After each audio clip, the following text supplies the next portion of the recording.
In 2003, the magic comedy duo Penn and Teller hosted a show called Bullshit that aired on Showtime. The final episode of the first season was about environmental hysteria, which included several topics, including global warming. The episode got a lot of criticism from liberals, and admittedly it has a lot of mistakes, but it's easy to get wrapped up in the entertainment and miss what was actually being said. And for the most part, the episode was about skepticism and questioning ideas.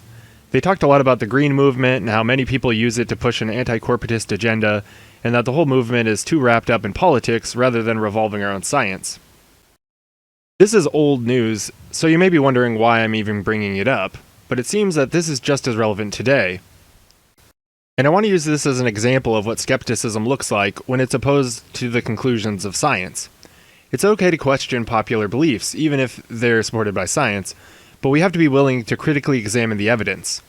In the episode, they never say global warming isn't real or that you shouldn't believe it. They do, however, give us reason to question our beliefs, but this doesn't mean taking what they say as definitive proof of anything, but rather, we as individuals have to think for ourselves. And if we don't know how to reconcile the objections brought up by climate change deniers, then it seems we don't really understand it ourselves, which leaves us with the question, why do we believe it to begin with? If, however, you have examined the evidence and have scientific explanations for global warming, then you probably have a good reason to hold your beliefs on the matter. But we all don't have time to examine all the evidence all the time, so often we rely on the opinions of experts. But experts can be wrong, so we should be less confident in these opinions. And as far as I understand it, this was the point of the episode. Experts can be wrong, and they can have ulterior motives, and if all experts in the field have the same pressures and motivations, then it's possible to have a consensus about some false belief without any conspiring. So we should be less certain of our conclusions when we have not fully examined the evidence for ourselves. After the episode, Penn and Teller made some clarifications. Well, Penn did anyway. Teller didn't say much. But anyway, the explanation given was that they are not scientists, and they haven't studied the topic, and so they just don't know. They were being skeptical of a claim they had been hearing for at least a couple decades, sometimes by alarmists who were spreading apocalyptic views of climate change. And yet, by the time the episode aired, the Earth was still spinning and the oceans weren't boiling. And even today, we hear the same thing. So, if they were wrong before, why not now?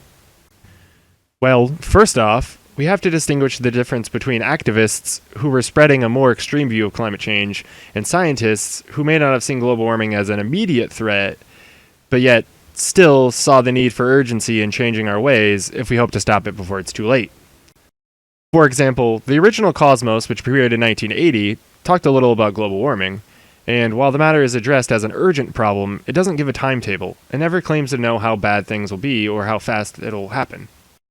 We don't know everything, so we should be suspicious of overly specific conclusions. But this isn't to say that we don't know anything about our climate and what affects it. Penn and Teller's Bullshit aired more than a decade ago, and the Cosmos aired over 35 years ago. A lot has changed. We know a lot more because we have a lot more data. In 2008, Penn made some clarifications about the issue at the Amazing meeting. If you don't know what that is, basically it's a big conference hosted by James Randi, the Amazing Randi, for skeptics and freethinkers. Penn admits that he doesn't know how bad climate change will be, but he doesn't trust Al Gore. He also admits that this is just a feeling and not a fact. Just because Al Gore isn't trustworthy doesn't mean that he can't be right about climate change, but it makes a rather interesting point. If Al Gore, a politician, hadn't made a global warming documentary, would it have become the political issue it is today? So, continuing on with the Amazing meeting, Penn also said that conservation doesn't work. And this is a good point. We aren't going to save the world by trying to cut back just a little here and there. It seems that the only way this could work is if we all radically changed our behavior. We would probably have to completely change the way we think about our society. In order to cut back, we'd probably have to stop manufacturing things like TVs, cars, phones, and computers. But most of us rely on these things and would be unwilling to give them up. So it seems the only option is to create new technology. But even this can be somewhat counterintuitive, especially if we let our emotions cloud our judgment. And let's be honest, how can we not? I mean, we're talking about our home, our children's home, our ancestors' home. We're talking about the survival of the only place we know life exists. So it's easy to be frightened, because we're talking about the potential end of the world.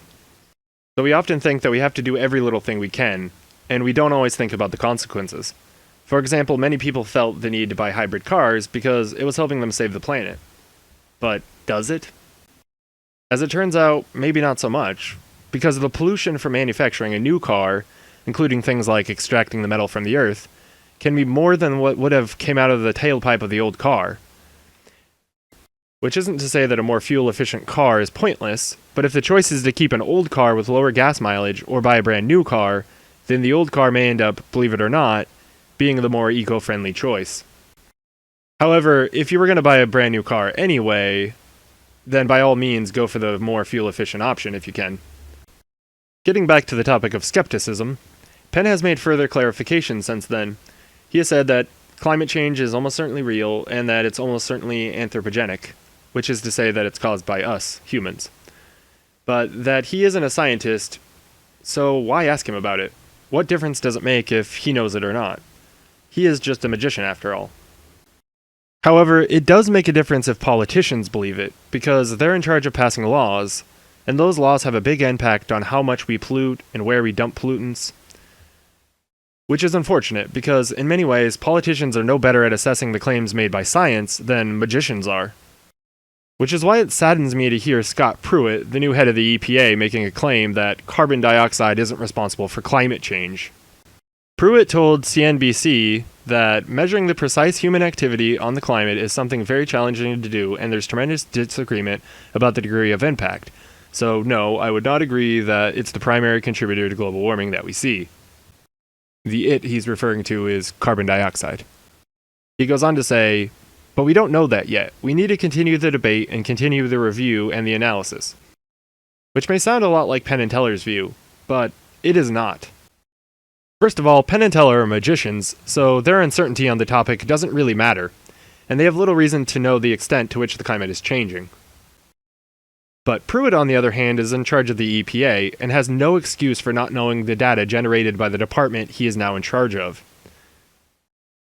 Also, the show Bullshit aired over a decade ago, and a lot has happened since then, and eventually the reasonable skepticism of the past moves from healthy skepticism and becomes denial of reality.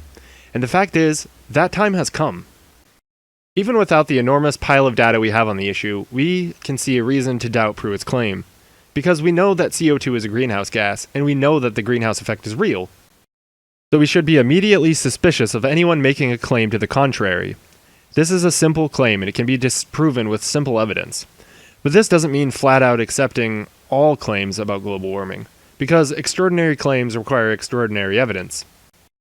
But that's just it. We have extraordinary evidence. I don't want to bore you with the list of details, so I'll leave a link in the description to the nasa.gov page on climate, and you can see it for yourself. This isn't the final say on the matter, but it's a good starting point to see the data for yourself, and I'm willing to discuss the issue in further detail via the comments or social media, but if I were to discuss it here, this video would be a lot longer, and I mean a lot longer. The fact is that the burden of proof has shifted. The scientific community has done their part by providing a vast array of data, and while that data might not be entirely conclusive, it is very, very suggestive.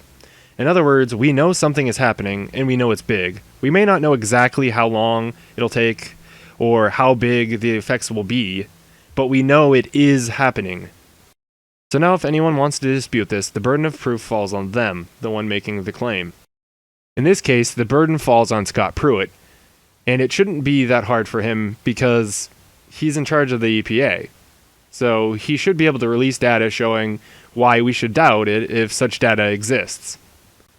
But I think this is very unlikely because the data probably just doesn't exist. And I don't like to be cynical, but we have reason to suspect Pruitt is not being genuine. Because he has strong ties to the fossil fuel industry.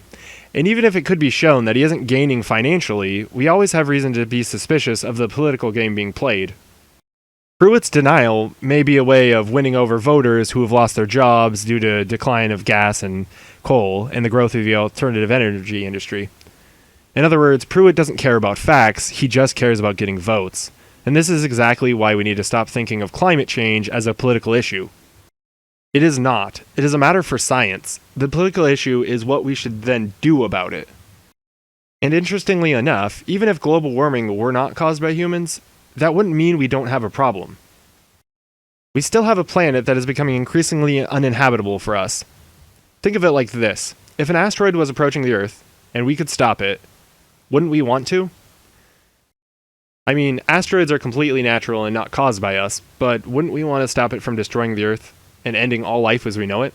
Of course we would. And we've developed some plans for doing something like this when the day comes. So why not do the same for climate change? Often, climate change deniers have no problem believing that the climate is changing or that the greenhouse effect is real. And if all we knew was that the climate is changing, then that would be one thing. But we don't just know that it's changing. We know that the Earth is getting hotter. So how long before it becomes too hot? How long before it becomes too late to do anything about it? We don't know what will be invented, so unfortunately, we just don't know yet. Maybe it's already too late because there isn't a way to stop it that is physically possible.